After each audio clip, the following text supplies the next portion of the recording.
We are one of the wealthiest Muslim families in Canada. We funded mosques. We built schools.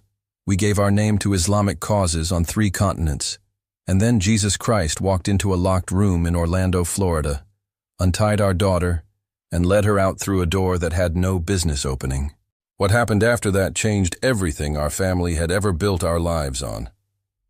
But before I tell you any of it, leave a comment right now telling me where you are watching from and what time it is there.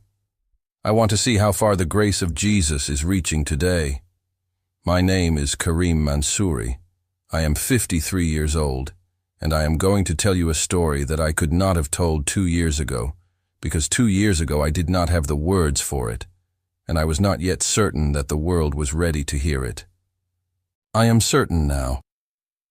Not because it will be easy to say or easy to receive, but because what happened to my family in Orlando, Florida on a Tuesday in March is true, and the truth has a weight that does not diminish with silence. It only grows. I was born in Karachi, Pakistan, the eldest son of Farooq Mansouri, a man who came to Canada with nothing except a trade, a family name, and the absolute conviction that the combination of hard work, disciplined faith, and strategic generosity would build something that outlasted him. He was right. My father spent 30 years building a real estate and property development company that grew from a single modest office in Mississauga into one of the most recognized development firms in the Greater Toronto area. By the time I was old enough to join him in the business, the Mansouri name was attached to residential towers and commercial complexes across Ontario. We were not the kind of wealthy that makes headlines in the way athletes and celebrities make headlines. We were the kind of wealthy that operates quietly and accumulates steadily and is visible mainly to the people who know what to look for. My mother, Zainab Mansouri, was the other half of everything my father built. She was a woman of extraordinary discipline and faith, born in Lahore to a family that had maintained the same Islamic traditions for generations, who brought those traditions to Canada intact and refused to allow them to thin in the way that immigrant faith sometimes thins when it meets a more permissive culture. She raised my brother Imran and me in a home where the Quran was the foundation of everything, where the 5 daily prayers were not a practice but a rhythm, where Ramadan was the center of the year and the month that measured everything else against it. She was the most faithful person I have ever known, and her faith was not the faith of social performance. It was the faith of genuine conviction, practiced behind closed doors with the same intensity as in public, which is the only kind of faith that survives the long test of a life. My father established the Mansouri Family Foundation in 1998, the year I turned 29 and joined the business full-time. Through the foundation, our family funded the construction of a mosque in Scarborough that still serves several thousand worshippers every Friday. We supported Islamic education programs in Toronto, Montreal, and Calgary. We funded scholarships for Muslim students at Canadian universities. We contributed to humanitarian relief work in Pakistan, Bangladesh, and parts of East Africa. Our name was a currency in Canadian Islamic circles, which meant something, because the Muslim community in Canada is substantial, organized, and deeply networked. The Mansouri Foundation was known. My parents were respected, and I had inherited both the business and the responsibility that came with the name. My wife Sana came from a Pakistani family in Vancouver, the daughter of a physician who had immigrated in the 1970s and built a quiet, dignified life that valued education and faith in equal measure. She was a graduate of the University of British Columbia, a trained architect who had stopped practicing when our children were born, and who had the particular combination of intelligence and patience that makes someone capable of managing a household, a family, and a husband who was too often absent to the things that mattered because he was present to the things that seemed urgent. We had been married for 24 years. We had 3 children. Yasmin was our eldest, 21 years old at the time of the events I am going to describe to you. Our son Daniel was 18. Our youngest, Layla, was 14. Yasmin was the heartbeat of our family. I know that every parent says something like that about every child, and I am saying it anyway because it was true in a specific and observable way that went beyond ordinary parental sentiment. She was the one who remembered what everyone needed. She was the one who noticed when something was wrong in a room before anyone had said anything. She was the one who asked the questions that revealed she had been listening when everyone assumed she was distracted. When she walked into a room, the room changed, not through any effort on her part, but through the simple quality of her presence, which was the kind of presence that some people simply have, that cannot be manufactured or performed. That is simply how they are. She had been named after jasmine flowers by my mother, who had loved them since childhood in Lahore, and who said, when Yasmin was born and placed in her arms, that she had the same quality, something delicate on the surface and much stronger underneath than you expected. My mother was right about that in ways that the events of this story would confirm beyond any doubt. I know that every parent says something like that about every child, and I am saying it anyway because it was true in a way that went beyond ordinary parental affection. She was the kind of person who made every room she entered more alive, not through volume or performance, but through the quality of her attention. She noticed things. She remembered things. She asked the questions that revealed she had been listening when everyone assumed she was distracted. She was brilliant in school, devoted in her faith, and possessed of a warmth toward people that was entirely her own, not inherited from either Sana or me, but original to her. My father called her the best of us, which was generous coming from a man who had given his entire life to building something for the people he loved. She was also, at 21, beginning to push against the edges of the life she had grown up in. Not in rebellion, nothing so dramatic as that, but in the way that a person of genuine intelligence and genuine faith begins to ask questions about both when they are old enough to ask them seriously.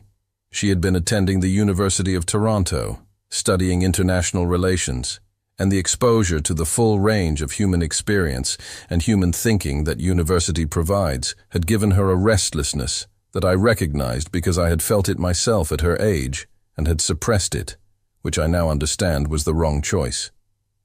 Yasmin was not going to suppress it. She was going to ask the questions and follow them where they led. I loved her for that, even when it frightened me.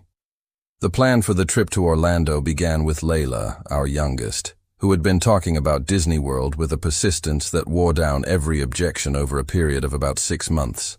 I want you to understand how ordinary the beginning of this story was, how completely unremarkable, how entirely it resembled the beginning of 10,000 other family holidays that ended exactly as they were supposed to end. We were not reckless people. We did not take unnecessary risks. We researched the hotels. We purchased the tickets in advance. We coordinated the flights. We were the kind of family that plans things thoroughly, and we planned this thoroughly. And none of the planning had any bearing on what happened because what happened did not originate in inadequate planning. 14-year-old Layla was not going to be reasoned out of Disney World, and Sana eventually told me that we were going, and that was the end of the discussion. We booked the trip for the second week of March during the school break, the kind of family holiday that seems impossible to arrange until you simply arrange it, and then cannot imagine why you waited so long. The plan was simple. Sana and I would fly to Orlando with Yasmin, Danielle, and Layla. We would spend 5 days at Disney World and return to Toronto. We told our household staff we would be gone for a week. We packed our bags. We boarded the flight. We had no idea that the 5 days we had planned would stretch into the worst 3 weeks of our lives. But before I go further, I need you to do something. If you are watching this right now, leave a comment. Tell me your name. Tell me where you are. Tell me what you are carrying today. Because this story is not just mine. It belongs to everyone who has ever been in a place where every resource was exhausted and every prayer felt like it was hitting a ceiling. I need you present for what comes next. Rosangela Ferreira had been working in our home in Oakville for 4 years. I want to tell you about her properly because she deserves that. Because the way this story ends is inseparable from who she was before it began.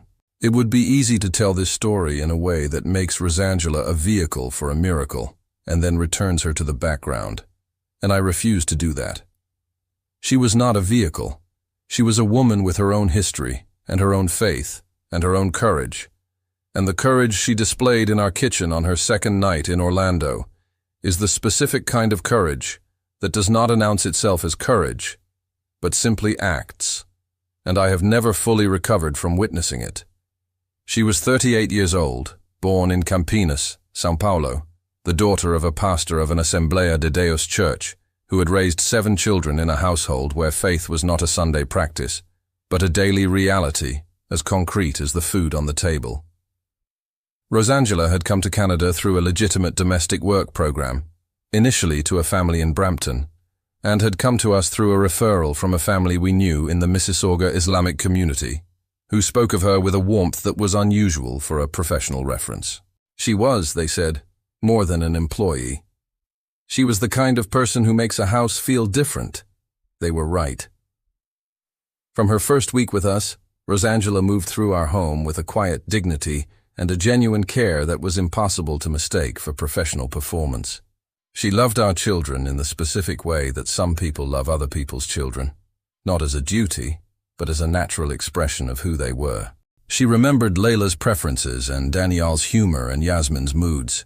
She had an instinct for the moment a person needed something without being asked for it. She was everything you hope for in someone you trust with your home. She was also openly, unambiguously, joyfully Christian. She did not hide it. She did not impose it. She kept a small Bible on the shelf in her room, a worn Portuguese-language New Testament that she had carried from Brazil, and that showed the specific softness of a book, handled daily over many years. She prayed in the mornings before the house was awake, quietly, in her room. Sometimes she hummed songs that we could occasionally hear through the wall between her room and the kitchen, songs in Portuguese with a melody that had a quality I cannot describe except to say that it was genuinely happy in a way that household humming rarely is. She respected our faith completely. She never once, in 4 years, introduced religious conversation into any interaction with our family in a way that was inappropriate or unsolicited. Her faith was visible in how she lived, not in what she said about it, and we respected her for it, even as we believed with the full confidence of our tradition that she was, in the vocabulary of Islamic theology, following a path that fell short of the complete and final revelation. We left Rosangela in charge of the house when we flew to Orlando. The first 2 days at Disney World were exactly what Layla had been promising they would be. There was a quality to her happiness those 2 days that made the entire trip worth the planning and the cost, before it was even half over. She was a 14-year-old, discovering that the thing she had been imagining for months was actually as good as the imagination, which is a rare and specific joy that most people only experience a handful of times in their lives. Sana and I watched her and felt the particular parental satisfaction of having given your child something real. Yasmin was unexpectedly charmed by the whole experience. I had expected a 21-year-old university student to endure Disney World with tolerant condescension. Instead, she was fully present in it, pulled in by her sister's genuine delight, and I watched her walk through Magic Kingdom on the second afternoon with Layla's hand in hers and a smile on her face that was not performed for anyone. Danielle, 18 and constitutionally allergic to anything that could be described as cute, was predictably reluctant for approximately the first 3 hours, and then became the family's most enthusiastic navigator, phone in hand, rooting us through the park with the efficiency of someone who had decided that if he was going to do this, he was going to do it correctly. On the third day, Yasmin asked if she could take Layla to one of the evening events in a different park, while Sana and I took Daniel to something he had been looking forward to in a third location. It was the kind of splitting of the group that happens naturally in large theme parks, when people have different priorities, and everyone is old enough to manage independently. Yasmin was 21. Layla was 14. The park was heavily staffed. We had all exchanged phone numbers and meeting points. There was no reason to hesitate. We said yes. We did not see Layla again for 22 days. I will tell you what we learned afterward, pieced together from Yasmin's account and the investigation that followed, because the full picture took time to assemble, and I want to give it to you assembled rather than fragmented. Yasmin and Layla were navigating the park in the early evening when they became separated in a crowd near one of the larger attractions. This happens in theme parks, and it is usually resolved within minutes. Yasmin turned around, and Layla was gone. She called Layla's phone immediately. No answer. She called again. No answer. She began moving through the crowd, looking, calling. She found a park staff member and reported the separation. The staff response was immediate and professional. They initiated their missing child protocol. They contacted security. They began searching. They did not find Layla. What the investigation later established was that Layla had been approached in the crowd by a woman and a man who had identified themselves as park staff members responding to a family emergency. They had told her that her mother had been taken ill and that she needed to come with them immediately. Layla, who was 14 and frightened and did not yet have the skepticism that comes with more years, had gone with them. She was walked out of the park through a service entrance and placed in a vehicle. The vehicle left the parking area. No one stopped it. When Sana and I received the call from Yasmin, we were across the property. Sana made sounds I had never heard her make before. I went cold in a way that is difficult to describe, a specific cold that starts in the chest and moves outward. Not the cold of temperature, but of something dropping away beneath you that you had been standing on without knowing it. We reached Yasmin within 20 minutes. The park security and then the Orange County Sheriff's Office were already involved. We spent the rest of that night in a windowless room at the park's security center, giving accounts, answering questions, doing the thing that parents are asked to do in those situations, which is describe your child to strangers who are writing down everything you say and whose professional calm is both reassuring and devastating because it means they have done this before.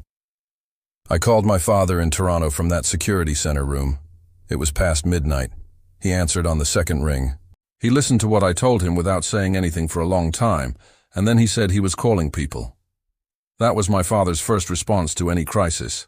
He was going to call people.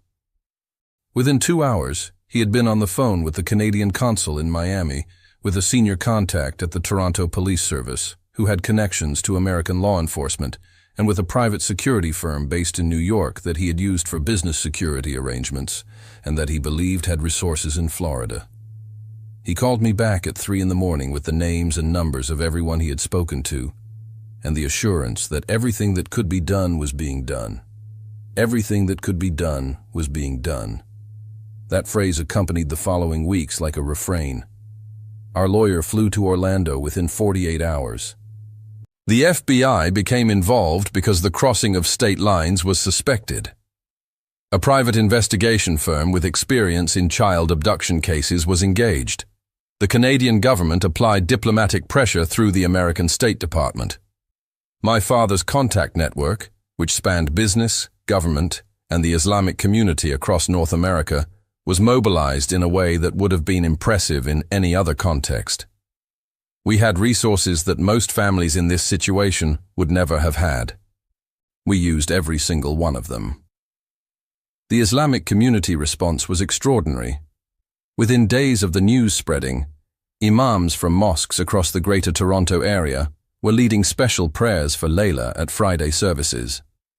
The Mansouri Foundation's network of contacts across North America activated a prayer chain that spread through mosques in Toronto, Montreal, Ottawa, Calgary, Vancouver, Chicago, Detroit, and Houston. Islamic organizations that my family had supported over decades mobilized their congregations to pray specifically for Layla Mansouri by name. Thousands of Muslims were in prayer for my daughter around the clock. My mother Zainab spent every hour she was not sleeping on her prayer rug, her rosary in her hands, her lips moving constantly. She had not eaten properly since the day she heard the news, and she refused to leave the mosque near our home in Oakville except to sleep. 2 weeks passed, and then a third week began. I need to tell you what 2 weeks feels like when your 14-year-old daughter is missing, and every mechanism of wealth and influence and community that you have spent a lifetime building has been applied to the problem and has produced nothing. It feels like being a very powerful person, discovering that power has a specific and unmovable limit. It feels like every door you try has a wall behind it. It feels like the world that had always responded to your resources has decided, for reasons you cannot understand, not to respond. The FBI had leads that went cold. The private investigators had leads that went cold. The diplomatic channels produced expressions of concern and assurances of cooperation and nothing concrete. The Islamic Prayer Network produced an outpouring of community support that was genuinely moving and produced no information that helped us find our daughter. Sana and I stayed in Orlando because leaving felt impossible. We were in a rented apartment near the park, close to the FBI field office that was managing the case. My parents flew down and stayed with us. Yasmin had not left our side since the night it happened, moving through the days with the specific guilt that someone carries when they were present and could not prevent something, a guilt that was entirely undeserved and entirely immovable. Daniel had withdrawn into himself in the way that some people withdraw when the grief is too large to process out loud. We were a family sitting in an apartment in Orlando, waiting for something to happen, and nothing was happening. It was Rosangela who changed everything. She had been calling Sana every day from Oakville, the calls of a woman who genuinely loved our family and was suffering from a distance that felt unacceptable to her. On the 15th day after Layla's disappearance, she called and asked if she could come. She said she felt strongly that she needed to be there, that she had something to offer that she could not offer from 1,500 miles away. Sana said yes without hesitating, which surprised me slightly, because Sana is not someone who makes decisions impulsively. But she said yes, and Rosangela booked a flight that day and arrived the following evening. She arrived with her Bible in her bag and with an expression on her face that I recognized only in retrospect as the expression of someone who knows something they have not been permitted to say yet. She embraced Sana for a long time at the door. She embraced me. She sat with Yasmin for an hour, saying nothing in particular and simply being present, which was what Yasmin needed. She cooked a meal for the first time in 2 weeks that any of us actually ate. She moved through that apartment the way she moved through our house in Oakville, with the quiet competence of someone who understands exactly what a situation needs. On her second night there, after my parents had gone to the room they were sharing, and the children were in theirs, Rosangela asked Sana and me if she could speak with us. We sat at the kitchen table. It was nearly 11 at night. Outside the Florida window, the city was making its ordinary sounds, indifferent to everything happening inside that apartment. Rosangela said she had been praying for Layla every day since the news, that she had been on her knees every morning asking God to protect her and bring her home. She said this simply, without ceremony, the way she said most things. Then she was quiet for a moment, and then she said the thing she had come to say. She said she wanted to ask us, with all the respect she had for our faith and our family, and everything she had witnessed of our devotion over 4 years in our home, whether we would be willing to pray to Jesus Christ for Layla's return. I want to tell you what happened inside me when she said that, because it is important, and because I am not going to pretend it was simple. I am going to tell you exactly what the interior experience was, because the interior experience is the honest account, and the honest account is the only one worth giving. The first thing that happened was the reflex. The trained theological reflex of a man who has been taught since childhood that the association of any partner with Allah is the gravest error a human being can make. That reflex rose in me the way a physical reflex rises, below the level of thought, before the mind has had time to form an opinion. I felt it. I recognized it. And then, for the first time in my life, I sat with it rather than obeying it, because sitting with it was the only honest thing I could do in that kitchen at that moment. The second thing that happened was that I looked at my wife, and Sana's face told me that she was already somewhere I had not yet reached, that she had already moved past the reflex into the territory beyond it, and that she was waiting for me to follow. Sana has always been ahead of me in the things that matter most. I have been the one who moves faster in business and in the world, but she has always been the one who moves faster in the things of the heart. I watched her face in that kitchen, and I understood that she had already decided something that I was still deciding. I am a man who spent his entire adult life as a practicing Muslim of genuine conviction. I had prayed 5 times a day since I was a child. I had memorized large portions of the Quran.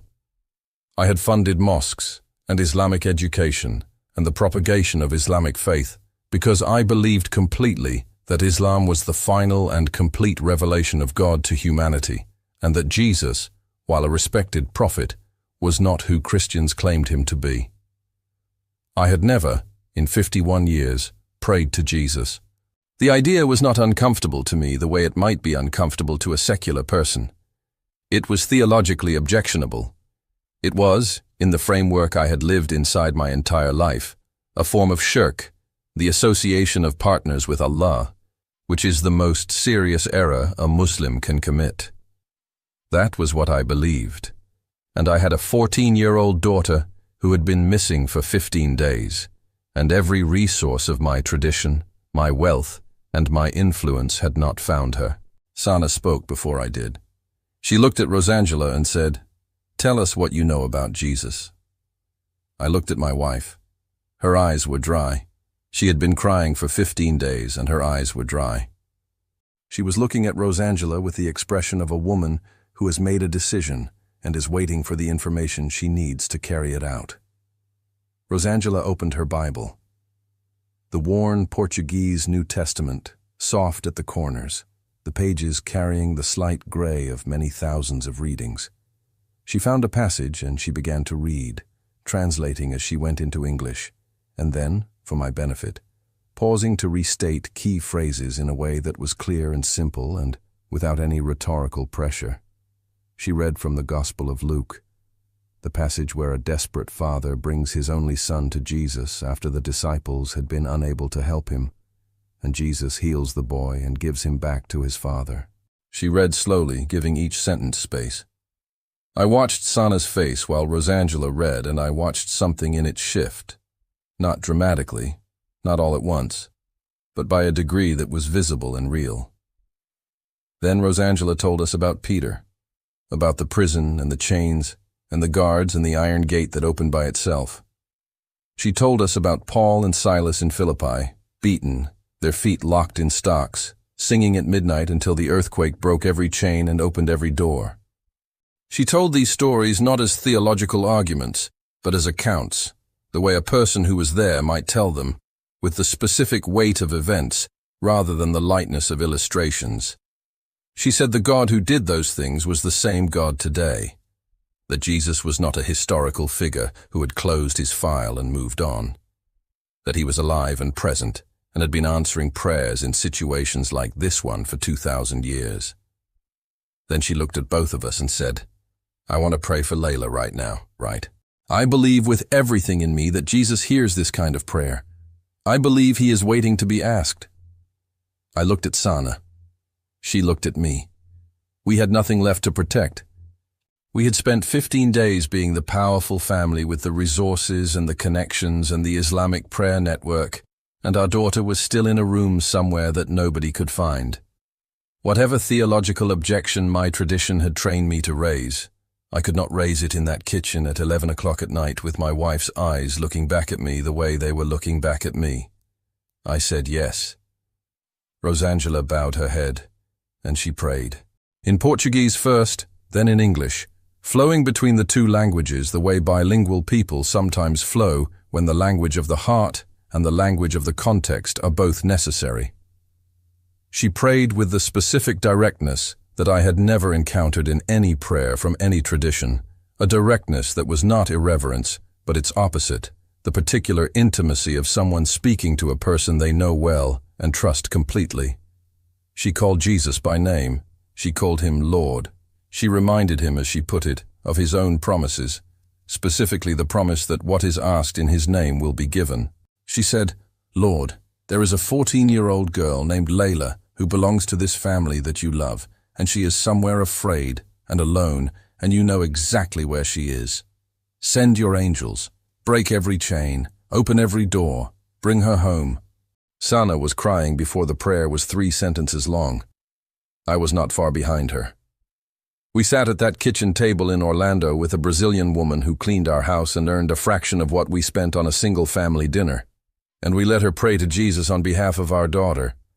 And something happened in that kitchen that I can only describe as the arrival of a presence that had not been there before. Not dramatic, not accompanied by any visible sign, but real, the way another person in a room is real, the way you can feel that you are not alone before you have any specific evidence for it. When the prayer ended, we sat in silence for a moment. Then Rosangela closed her Bible and said, "He heard that. I know he heard that. We prayed every morning after that." The three of us, gathered in the kitchen before anyone else was awake, Rosangela and her worn New Testament, and Sana and I, sitting across from her learning a new language of prayer from a woman who had been carrying it her whole life. I want to describe what those mornings were like because they were unlike anything I had experienced in 50 years of prayer. They were not formal. They were not liturgical. There was no prescribed posture, no ritual preparation, no direction of orientation. Rosangela would open her Bible and read a passage, sometimes the same passage she had read the day before, sometimes a new one, always choosing based on something she said she felt in the moment that told her which passage was needed.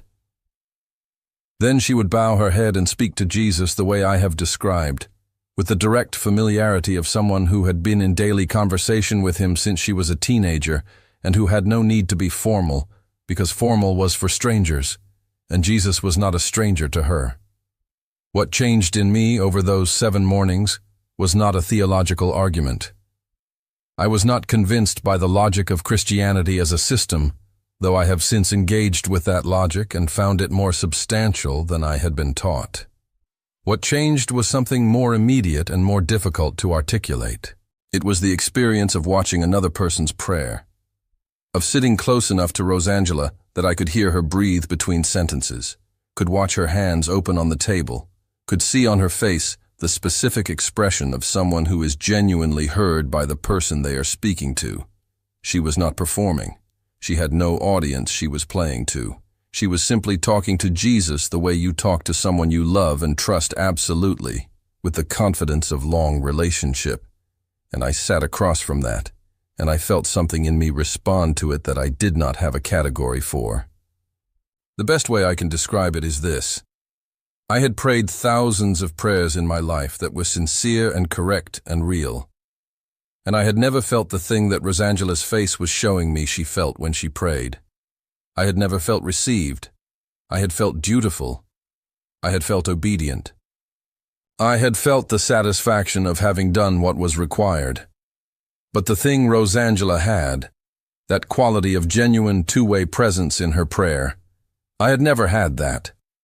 And watching it from close range, 7 mornings in a row, on behalf of my missing daughter, did something to me that the theology was not doing. On the 7th morning, I prayed for the first time in my own words, directly to Jesus, not through Rosangela, not following her lead, but because I needed to. Sana looked at me when I started, and I kept my eyes closed and I said what was true, which was that I did not know how to reach him from where I was standing, that everything I knew about prayer was the prayer of a different tradition, and that I was asking him to receive what I had rather than require what I did not have. Rosangela said, softly, after I finished, "He received it. I know he did." She said it with the certainty that had characterized everything she said and that I had spent a week learning to trust. We said nothing to my parents. My father would not have understood. My mother would have been wounded in a way that the situation did not have room for. We carried it quietly, the 3 of us, in the kitchen in the mornings. 7 days after Rosangela arrived. 22 days after Layla disappeared. On a Tuesday morning at 6:43, my phone rang with a number I did not recognize. Area code 407. Orlando Locale, I answered. It was a woman from the Orange County Sheriff's Office. She said they had a young girl in protective custody who had been found outside a 7-Eleven on West Oak Ridge Road at approximately 5:30 in the morning by a store employee arriving for the opening shift. The girl had no phone, no ID, no shoes. She was disoriented, but unharmed. She had been repeating a phone number and asking people to call it. The woman asked if the number she was about to read was mine. She read it. It was mine. I could not speak for several seconds. The sheriff's deputy asked if I was still on the line.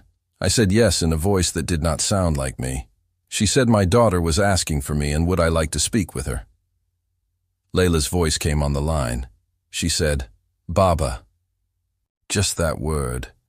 Just my name in her language. The name she had called me since she was old enough to call me anything. I am not going to describe the reunion at the hospital where they had taken her for examination, except to say that it was the kind of moment that recalibrates everything that came before it and everything that comes after it. My mother's knees gave out in the hospital corridor, and my father caught her and held her against his chest and wept openly in a way that I had never seen in 53 years of being his son. Yasmin held Layla and would not let go for a long time.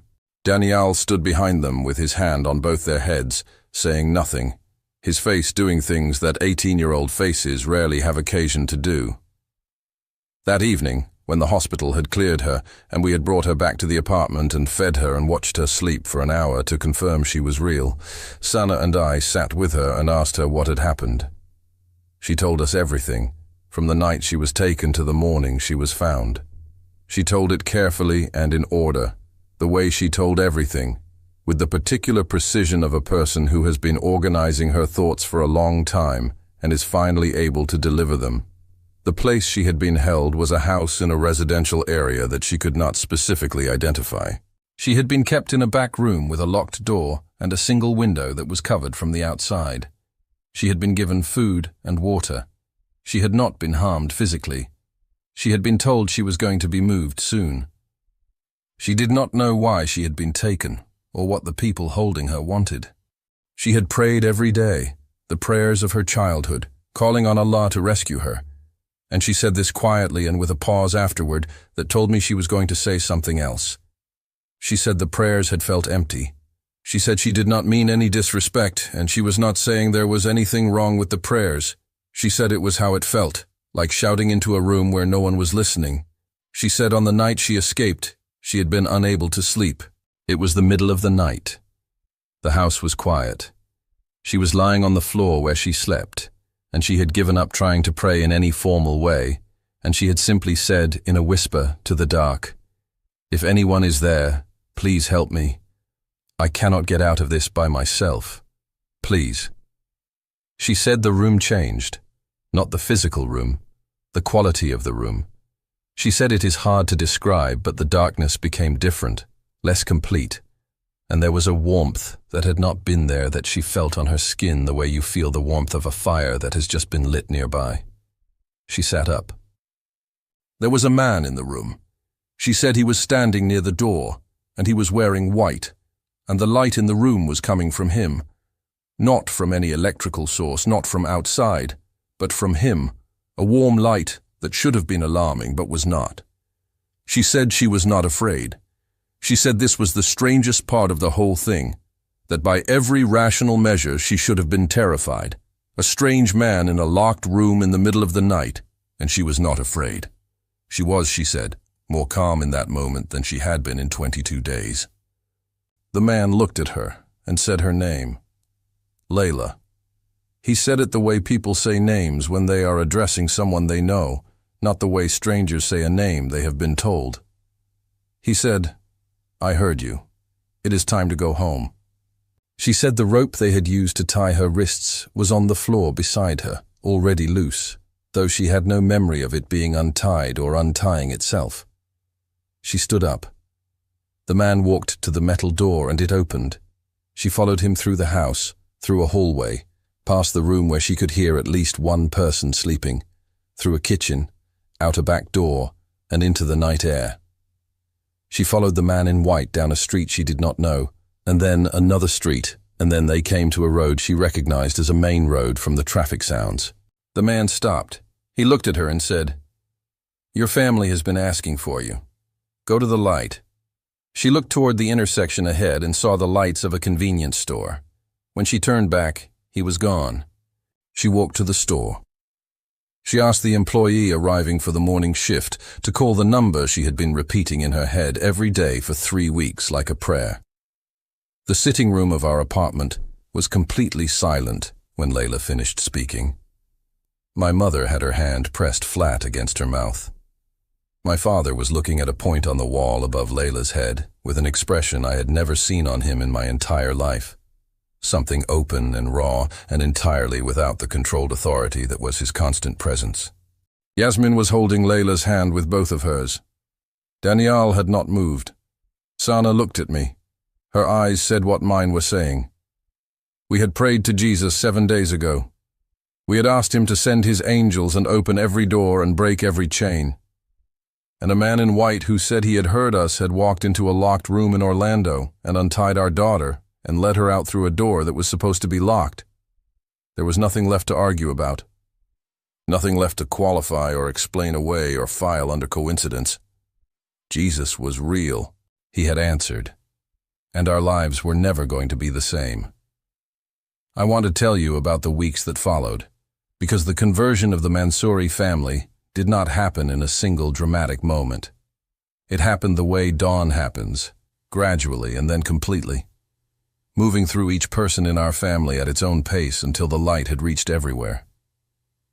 Sana and I went to Rosangela the morning after Layla told her story. We sat with her in the kitchen and I told her what Layla had described, and I watched the tears come down Rosangela's face before I had finished the first sentence. She already knew. She had prayed for exactly this, and she was not surprised. And she was weeping anyway because answered prayer is not something you receive without emotion no matter how much you expected it. We told her we wanted to know more. Everything. Not the outline of Christianity that I had been taught as part of Islamic education. Not the theological counter-arguments that I had been given to address the claims of Christians, but the actual thing. What Rosangela believed. What Jesus had said. What he had done. Who he was. Rosangela spent 3 evenings with us that week. She read to us from the Gospels, slowly, giving each passage room, answering every question Sana and I asked, with the patience of someone who had been waiting a long time to have this conversation and was not going to rush it. She told us about the incarnation and the crucifixion and the resurrection in the simple language of someone who believed these things had actually happened, who was not presenting a doctrine but describing events. She told us about her own faith, her childhood in her father's church in Campinas, the specific moment when she was 17 years old and had understood that Jesus was not a concept, but a person, alive and present and knowable. Layla gave her life to Jesus first. She was 22 days out of captivity, and she came to us one morning and said she wanted to pray what Rosangela had described to her as the prayer of surrender, the prayer of someone who was done negotiating with God and ready to simply receive what he offered. We sat with her in the living room, Sana and I and Rosangela, and Layla prayed in a voice that was young and clear and entirely certain. And when she was done, the room had the quality that I had begun to recognize, that arrival of something that had not been there before. Sana gave her life to Jesus 3 days later, quietly, in the kitchen with Rosangela before dawn, the way she did everything important in her life, without ceremony, without announcement, with the complete conviction of a woman who had made a decision and did not need to perform it for anyone. I gave my life to Jesus on a Sunday morning, 1 month after Layla was found, in a church in Orlando that Rosangela had taken us to the previous 2 Sundays. A non-denominational evangelical church in an unremarkable building on a street in the south of the city, with a congregation of perhaps 400 people from what appeared to be every nationality on earth, where the music was simple and the sermon was direct and the welcome was genuine in a way that I had not expected. I had sat in the back row the first Sunday with my arms crossed and my analytical mind running a constant commentary on everything I was seeing and hearing, which is the mode I use when I'm frightened of something. The second Sunday I sat in the middle.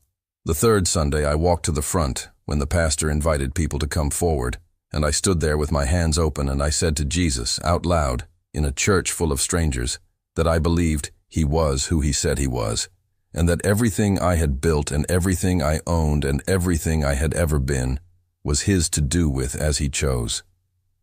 I had prayed thousands of prayers in my life before that one. I had prayed in Arabic and Urdu and English.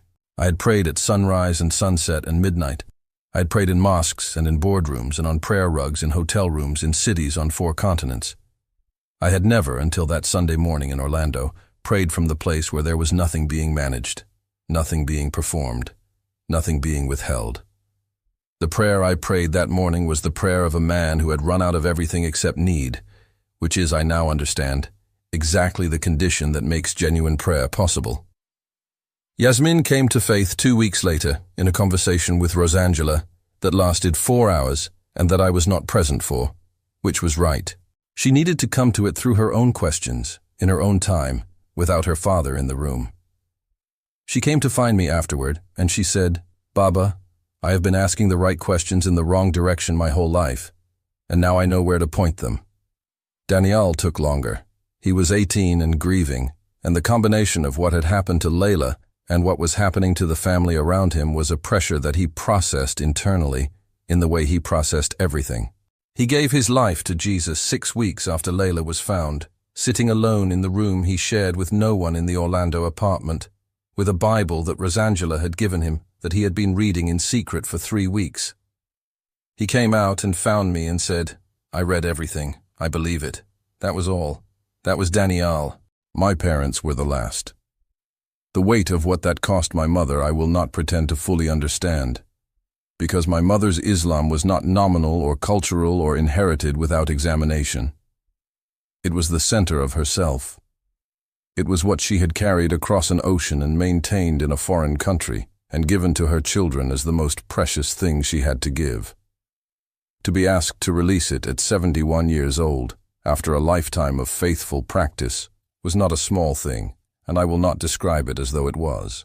What I will tell you is that my mother sat with Rosangela for many evenings, asking questions in the way that a deeply faithful person asks questions, from the inside of genuine belief rather than from the outside of skepticism, and that Rosangela answered her with a respect and a patience that I watched with something close to awe. My mother came to Jesus weeping, the way she had done almost everything in those weeks, on her knees in the bedroom of the Orlando apartment with Rosangela beside her and her worn prayer beads still in her hands. And she said, "I give you everything, Jesus. Everything I thought I knew. Everything I built my life on. Take it, and give me what is true." My father gave his life to Jesus the following morning, early, before anyone else was awake, alone in the living room. He told me about it later in his characteristic plain style. He said he had been sitting with the evidence for weeks. He said that Mansour Mansouri had spent his entire life going where the evidence pointed, and that the evidence was pointing in one direction, and he was going to follow it. He said he had prayed to Jesus and told him that if he was who everyone was saying he was, then Mansour Mansouri was his, completely, for whatever time he had left. Then he went and made coffee. That was my father. The decision to leave Canada was made over 3 months following our return to Oakville, but the conditions that made it necessary began to form within weeks of our return. I want to be honest about this section of the story because I think it would be dishonest to describe only the miracle in Orlando and not the cost that followed it. And I think the cost is part of the testimony, not a contradiction of it. When we returned to Oakville, we returned to our lives, our home, our community, our identities, all of which were organized around an Islamic framework that we had just, in the span of 3 weeks in Florida, come to understand as incomplete. We had not announced the conversion. We had not told anyone except Rosangela, who had wept and prayed and celebrated with us in the Orlando apartment. We returned to our lives carrying something that did not yet have a shape in that context, and I want to tell you what that felt like from the inside.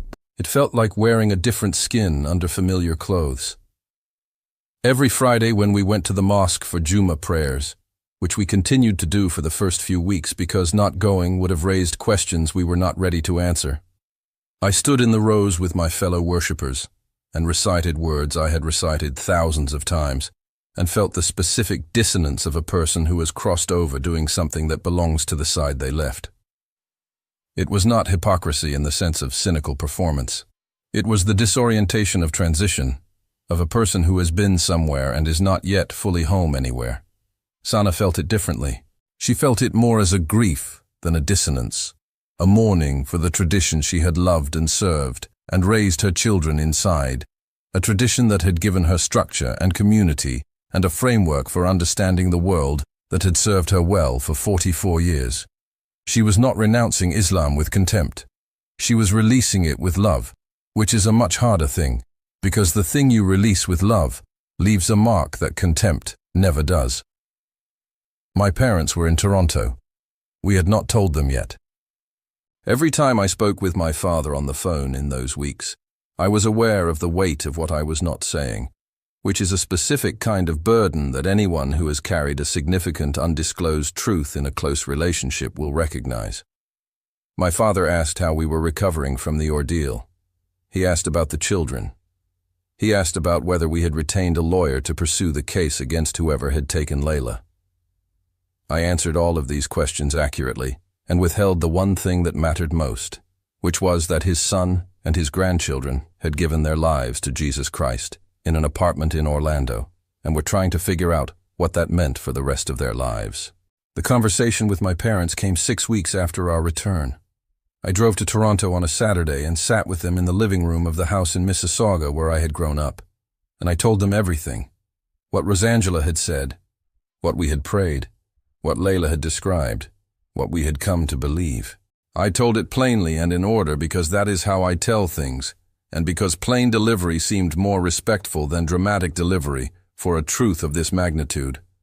My mother did not speak for a long time after I finished. My father looked at the floor, and then looked at me, and then looked at the floor again. When my mother finally spoke, she said, "What will become of your souls, Kareem?" It was the most specific and the most devastating question she could have asked, because it was not an accusation. It was a mother's fear, the pure and exact fear of a woman who has organized her entire understanding of the afterlife around a theology that says her son has chosen wrongly and who cannot separate her love for her son from her terror for what she believes awaits him. I told her that I believed her fear came from genuine love and genuine faith, and I honored it. I told her that I had not chosen this lightly or impulsively. I told her about the 7 mornings in the kitchen and about Layla's account and about the specific way the evidence had accumulated past the point where I could deny it with intellectual honesty. My mother listened to all of it with her hands in her lap, and when I finished, she said quietly, "I need time." My father said nothing that day, which from Mansour Mansouri was its own form of speech. He was processing. He was going where the evidence pointed, which was what he had always done, and this time the evidence was pointing somewhere he had not expected. They came to Jesus 3 months later, as I have described. But those 3 months were the hardest of the transition, harder in some ways than the 3 weeks in Orlando, because the danger in Orlando was physical and external, and the danger of that period was interior and relational, and the kind that does not resolve with a phone call at 6:43 in the morning. I will not minimize how difficult those months were, because the difficulty was real and it was multi-layered in ways that I am still processing. The Mansouri name was known in the Canadian Islamic community. The Mansouri Foundation had funded mosques and schools and scholarships. My father had been a respected figure in Islamic circles for 30 years. When word began to spread, as word inevitably spreads in a close community, that the Mansouri family had converted to Christianity, the response was swift and painful in the way that responses from close communities always are when someone does something that the community experiences as a betrayal. There were calls, there were visits, there were interventions, some gentle and some not. There were imams who came to speak with my father and my mother, men they had known for decades, men whose institutions they had funded, who sat in our living room and explained with genuine care and genuine alarm what they believed my family had done and what they believed it meant for our souls. There were family members in Pakistan and the UK who were devastated in a way that I could hear in their voices when we spoke.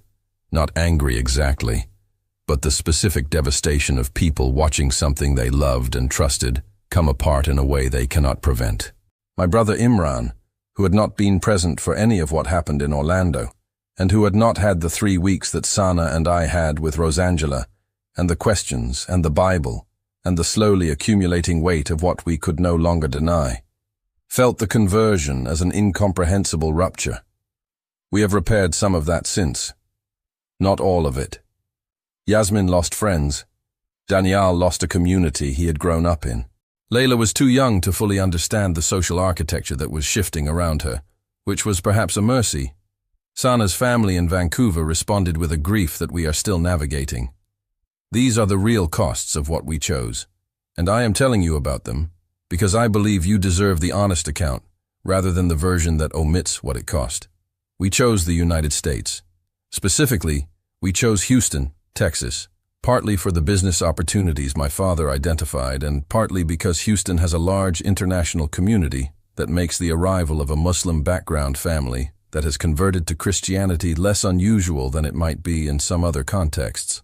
We found a church that welcomed us with the specific warmth of people who understand what it means to come from somewhere else, with a history that does not fit neatly into any available category. We are known there for who we are now, not for what we were, and that has been a gift.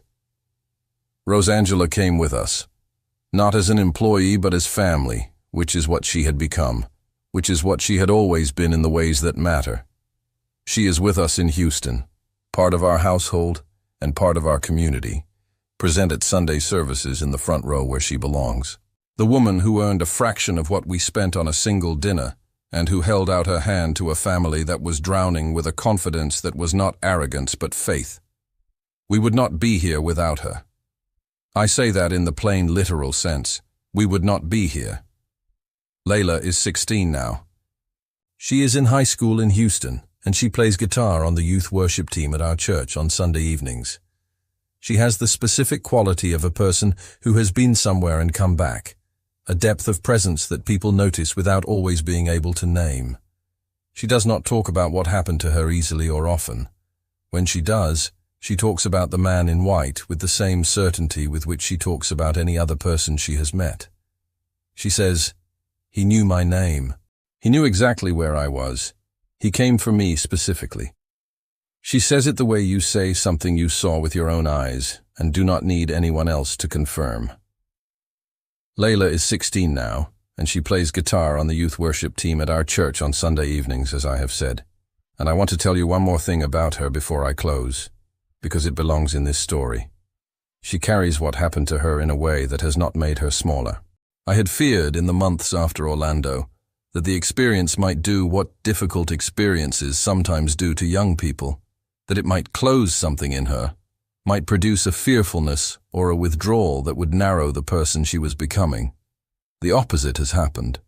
She is more open, not less, more willing to engage with the full weight of things, not more protected against them.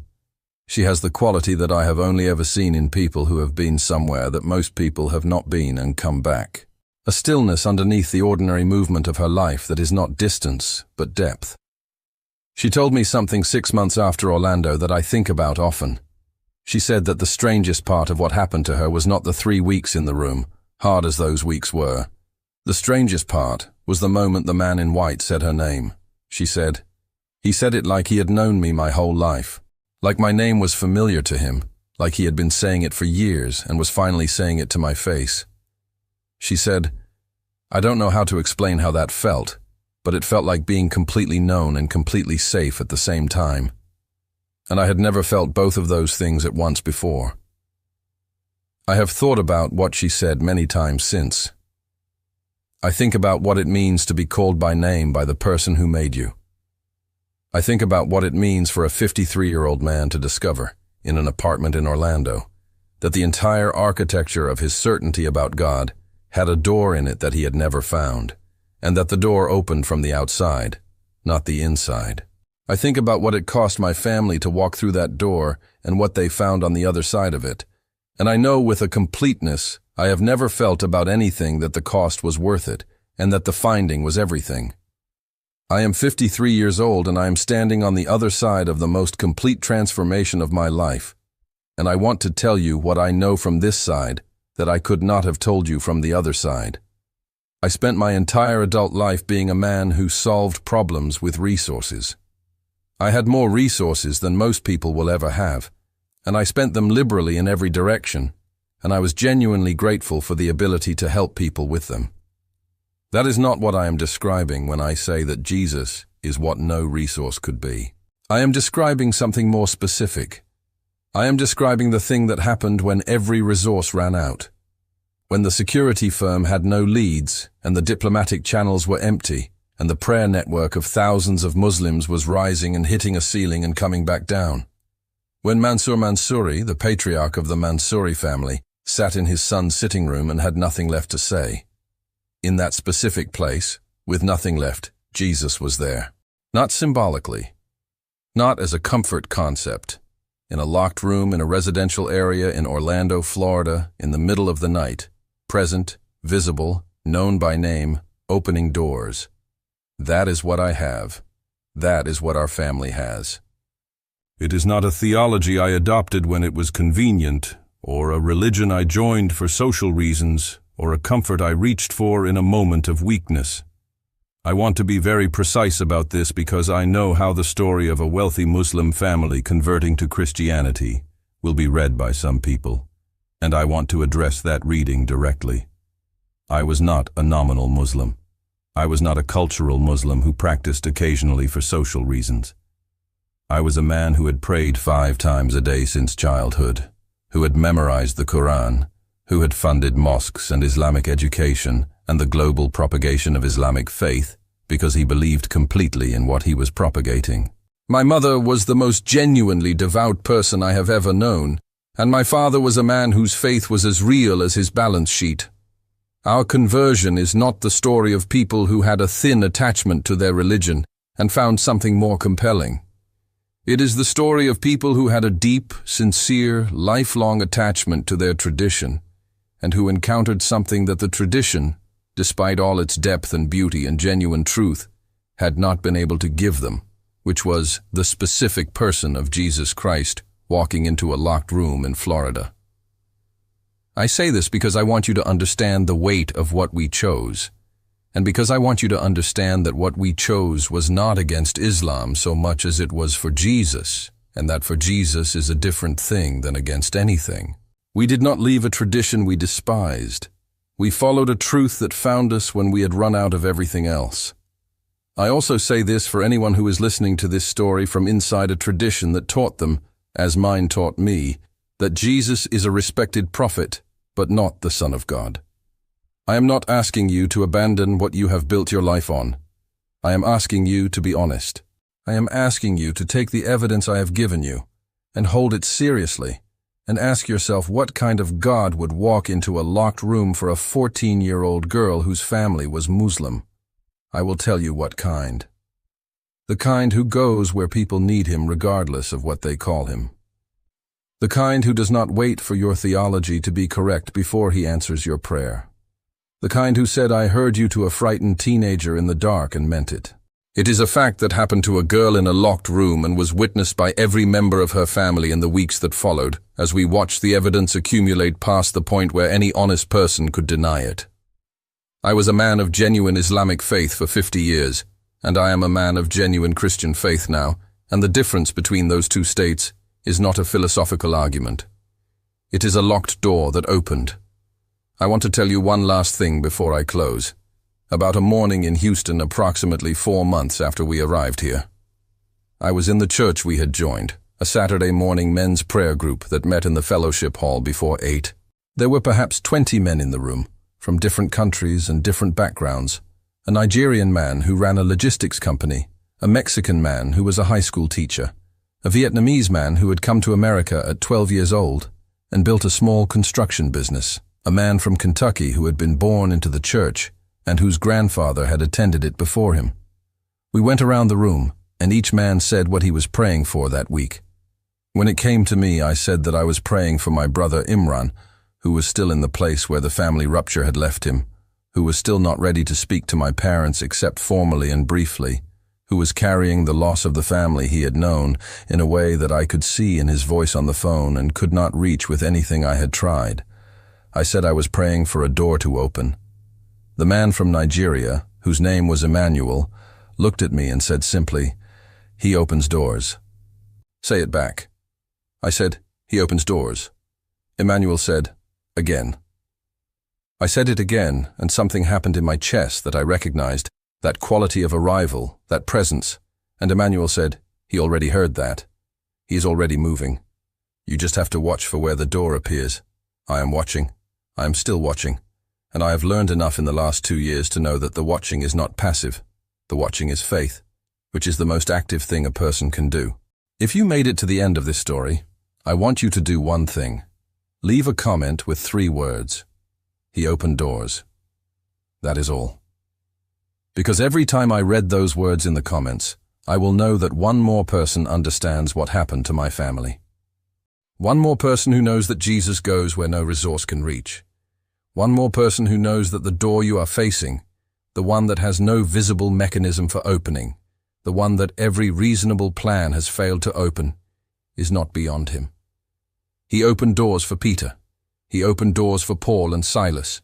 He opened a door in Orlando for a 14-year-old girl whose father had spent everything he had and come to the end of everything and had nothing left except need. He opened it. If this story moved something in you today, subscribe to the channel and turn on the bell so you do not miss what comes next. Share it with someone who is standing in front of a locked door right now. Someone who has tried every resource they have. Someone who needs to know that there is one more thing to try, one more name to call, and that name has never once not answered.